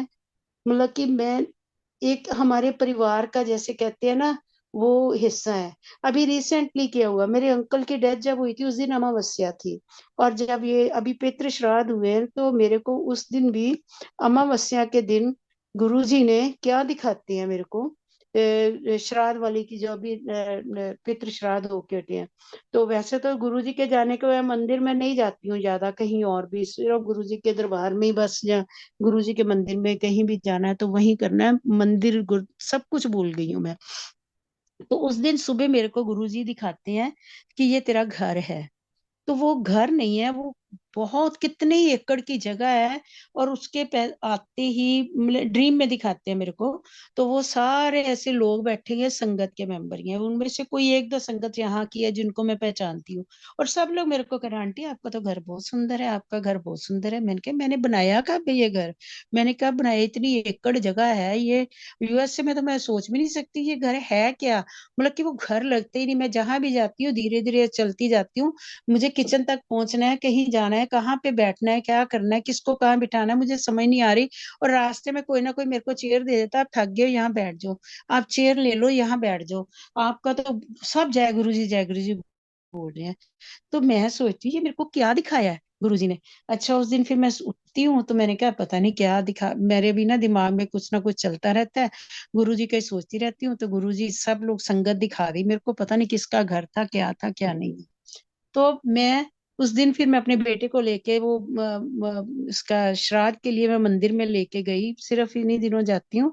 तो वहां जब हम श्राद्ध, पंडित जी कुछ मंत्र बोल रहे थे, तो वो कहते हैं ना हमारे एंसेस्टर्स के नाम पूछते हैं। और ये चीज कभी नहीं हुई, उन्होंने हमारे एंसेस्टर के नाम पूछे, मेरे बेटे का नाम पूछा, मैंने बताया उसका भी करवाना है, मेरे फादर इन लॉ है, मेरे हस्बैंड है। फिर वो पूछ रहे हैं उनके दादा का नाम क्या था, उनके क्या, मैंने कहा जितना मेरे को पता है मैं बता रही हूँ। फाइनली आप कभी भी ऐसा आप श्राद्ध कराने जाओ, कभी नहीं कोई कहते हैं। वो पंडित जी मेरे को कहते, आपके गुरुजी भी है कोई। मैंने कहा, मैं एकदम से उनका देखती हूँ क्या, हाँ जी। कहते हैं उनका नाम क्या है, वो है अभी। मैं क्या, नहीं वो मतलब फिजिकल चोला में नहीं है, लेकिन वो लाइव है। तो कहते हैं उनका नाम क्या है। मैं क्या, देखो मैं आपको ये बताऊं, मेरे गुरुजी ना इन चीजों को ना मानते नहीं है, मतलब कि इन चीजों को नहीं कुछ भी ऐसे समझते। मतलब कि वो कहते हैं कि इन चीजों से उठो बाहर निकलो, पर फिर भी जैसे फैमिली में होता है तो मैं करवाने आई हूँ। नहीं, कहते अब उनका नाम बताओ। वो श्राद्ध में उनका नाम भी पढ़ रहे हैं। तो फिर मैं ना क्यों ना कहूँ कि गुरुजी मेरे फादर हैं, मतलब कि मैं उनको उनके लिए भी मैंने तो पंडित जी को बोला नहीं मेरे के गुरुजी हैं, वो क्यों पूछ रहे हैं मेरे को ऐसे। और वो सब होके शाम को हमारे गुरुजी का सत्संग था, एवरी सैटरडे होता है यहाँ पे। जब मैं गई हूँ तो लास्ट में एक शब्द चलता है, ये मेरे गुरुजी का बैकुंठ धाम बहुत सुंदर है। जैसे ही वो शब्द चलता है, मुझे सुबह वाला ड्रीम याद आ जाता है। ओ माय गॉड, गुरुजी आपने तो मेरे को बैकुंठ धाम दिखाया है। असली घर तो हमारा वही है, सब कह रहे हैं आपका घर है, तो आप मेरे को लेने आए हो, आप मेरे को ऐसे। तो मतलब कि मेरे को वो उसके भी दर्शन करा दिए उन्होंने अपने। तो वो जब मैंने सुना शब्द, तो मैंने उठ के फटाफट सत्संग शेयर किया कि ऐसे ऐसे मेरे साथ ये हुआ है। तो ये विश्वास की बात है, मतलब कि हम लोग अपनी सोच को उस साइड में लेके जाते हैं, तो गुरुजी हमारा ध्यान भी रखते हैं, हमारी टेक केयर भी करते हैं। और मुझे नहीं पता मैं कितना बोल गई हूँ और क्या बोल रही हूँ, क्योंकि ये मैं नहीं बोल रही हूँ, जो गुरुजी मेरे से बुलवाना चाह रहे हैं वही मैं बोलूंगी। मतलब कि अब मुझे नहीं पता मैंने कितना क्या शेयर किया है। मैं बिल्कुल ब्लैंक माइंड थी जब ये सत्संग शुरू करना था, मुझे समझ नहीं आ रही थी मैं कहाँ से शुरू करूं और क्या करूं। अंकल ने मेरे को सेवा दी है। तो उसके बाद ये देखो, अभी रिसेंटली इस ईयर से ही मेरे में भी थोड़ी सी हेल्थ इश्यूज हो गए थे शुरू। तो मेरा क्या था, मेरे ना ब्लड ग्रुप में मेरा हीमोग्लोबिन अबव द लेवल था, जैसे 18-19 हो गया था। जब मोस्टली लेडीज का 12-13 जो होता है वो नॉर्मल होता है। तो मेरी डॉक्टर कहती कि आपके ना वो कोई प्रॉब्लम आ रही है, ब्लड रिलेशन ना कोई ऐसे कुछ हो रहा है आपको ना। तो फिर चेक करा, सब कुछ करा। मुझे नहीं पता, मेरी डॉक्टर ने सब जो टेस्ट करे हैं जैसे भी करके, तो उसमें जो उसको लगा तो उसने मेरे को एक स्पेशलिस्ट के साथ भेजा। मुझे नहीं पता मैं किसके पास जा रही हूँ। जब मैं उस डिपार्टमेंट जाती हूँ, वो ऑन्कोलॉजिकल डिपार्टमेंट होता है। तो वो कहती थी कि वहां जाने से पहले एक बार फिर ब्लड टेस्ट करवा लेना। तो मैं एकदम चमके, ये कैंसर का डिपार्टमेंट है, ये मेरे को क्या हो गया है, मेरे को ऐसे क्यों हो गया, मैंने तो ऐसा कुछ नहीं करा, मेरी डॉक्टर ने क्यों रेफर कर दिया यहाँ पे मेरा टेस्ट ये रिजल्ट देख के। जब मैं वहां जाती हूँ, तो वहां जाते ही डॉक्टर कहती है कि यू आर वेरी लकी, आपके साथ तो कोई मिरेकल हैपन हुआ है। आपने जो कल ब्लड टेस्ट कराया था उसमें आपका जो जो सारे जो चीजें हैं वो नॉर्मल आ गई हैं। सिर्फ मैं गुरुजी का जाप करती थी, मंत्र जाप, उनका जल प्रसाद लेना, इन दिनों मेरे दिमाग में वही था, गुरुजी आपने मेरा ध्यान रखना है। कहती मैंने आज आपका बोन मैरो टेस्ट करना था, पर आई एम नॉट डूइंग दैट, क्योंकि कल वाला रिजल्ट आपका ठीक आया। ये कौन कर सकता है बिना मेडिसिन के, बिना सबके, वो कैसे हो गया ठीक है। अच्छा, फिर उसके बाद आई वॉज वॉमिटिंग ब्लड, कि मेरे को जनवरी फरवरी में, मतलब कि फिर वो समझ नहीं आ रही थी मेरे ये सारी चीजें क्यों हो रही हैं। Finally when they did the test, मेरा अल्ट्रासाउंड करा, तो मेरे भी लीवर में प्रॉब्लम उन्होंने बताई। तो मुझे यकीन है कि गुरुजी ने जैसे मेरा ब्लड वाला ठीक किया है, तो लीवर का भी ठीक करेंगे। एंड 4 स्टेज फाइब्रोसिस स्टेज बताई है उन्होंने लीवर की। तो पर अभी मेरा दोबारा अल्ट्रासाउंड होगा, तो मेरे को वो ब्लड आना तो बंद हो गया, लेकिन मतलब कि मुझे पूरा विश्वास है गुरुजी मेरे को अपनी टेक केयर में रख रहे हैं, वो करेंगे मेरी टेक केयर। तो मुझे कोई इस बात का नहीं है कि मेरे को क्या होने वाला है क्या नहीं होने वाला, लेकिन अभी जब दोबारा वो करेंगे अल्ट्रासाउंड, उसमें अब रिजल्ट दोबारा आएगा। तो मेरे को गुरुजी से विश्वास है, मैं एवरी डे प्रेयर करती हूँ, गुरुजी मुझे इतने साल इतने देना कि मैं अपने बेटे को, अभी मेरा बेटा जो कॉलेज जा रहा है, तो उसको मैं थोड़ा सा अपना स्टैंड करूं। फिर मुझे कोई चिंता नहीं, मैं कहाँ जाऊं, मेरी बेटी खुश है, अपने घर में है, सब कुछ है, मेरी ग्रैंड डॉटर्स हैं, 2 हुई है, गुरुजी ने वो भी ब्लेस करी हैं। कहते हैं ना, लड़कियां गुरुजी जिनको ब्लेस करते हैं तो वो बहुत, मतलब कि लड़के तो चलो किस्मत वाले होते हैं, लेकिन जो लक्ष्मियां जब घर में भेजते हैं तो वो भी मेरे को बहुत, इतनी पॉजिटिव एनर्जी आती है जब वो मेरे घर में आती हैं। तो मैं क्यों ना कहूँ मेरे गुरु जी की, मैं इनकी जो कहते हैं ना कि मैं नहीं भूल सकती कि ये तो बाप से भी बढ़कर, जैसे कहते हैं ना, माँ बाप तो हमारे ये दुनियावी रिलेशन है, लेकिन अभी हमारे मेरे को अपने पेरेंट्स पे भी इतना नहीं है जितना मेरे को गुरुजी पे विश्वास है कि वो मेरे को ऐसे करेंगे। सब रिश्तों से दूर होके सिर्फ एक ही रिश्ता मेरा है, गुरुजी से है, बस वो बाप का रिश्ता है, मैं बेटी हूँ उनकी, और he is taking care of me. And संगत जी, मुझे नहीं पता मैं क्या बोल पाई हूँ क्या नहीं हूँ, सॉरी फॉर दैट। अगर किसी को मेरे सत्संग करते हुए या कुछ कैसा भी कोई, मुझे नहीं पता ये किसके लिए सत्संग हो सकता है, किसी को पॉजिटिविटी मिलेगी या negativity, I don't know, but this is all my experience, my Guruji's. उन्होंने मेरा हाथ पकड़ा हुआ है, अब मैं हमेशा यही प्रे करती हूँ, गुरु जी मेरा हाथ मत छोड़ना। हम भूले भटके कहीं इधर भटक भी जाए तो हमें राह दिखाना, अपने ही अच्छे रास्ते पे दिखाना, जो भी दिखाना। कभी कोई दुनिया में ऐसा, अब ऐसी चीज मत दिखाना कि जो आउट ऑफ कंट्रोल हो। कि आपने बहुत बैलेंस कर रखा है मेरे को, मेरे इमोशंस को, मेरे को सबको। सो thank you Guru ji for giving me this beautiful life. और कहते हैं ना, जब मेरे अंकल का एक्सीडेंट होना था, मेरे बेटे की जब डेथ हुई थी, तो मैंने एक सत्संग में सुना था कि गुरुजी ना किसी की लाइफ को ना 10 ईयर ब्लेस कर देते हैं जब गुरुजी की शरण में आ जाते हैं। लेकिन उस समय मेरे अंकल ने जाना था, मेरे बेटे ने अपने सिर के ऊपर लेके, और गुरुजी ने को 10 साल तो लाइफ दी थी, लेकिन 10 साल के बाद उनको अपने आप से कनेक्ट करके 8 साल और बढ़ाए, 18 साल अंकल को लाइफ दी है। तो मैं क्यों ना कहूँ, मेरे गुरु जैसा कोई नहीं। उन्होंने सबको सेट करके, जैसे कहते हैं ना कि पूरी लाइफ को बैलेंस कर दिया हमारे को, और अपने साथ जोड़ा है। अब तो कोई दुख सुख कुछ भी नहीं है मेरे। मैं सिर्फ 2 लाइनों में ये अपना सत्संग को विश्राम दूंगी कि सुख भी मुझे प्यारे हैं, दुख भी मुझे प्यारे हैं, छोड़ूं मैं कैसे गुरु जी, दोनों ही तुम्हारे हैं। Thank you Guru ji, thank you Sangat ji for listening this satsang of me, my experiences. Jai Guru Ji, Shukrana Guru Ji.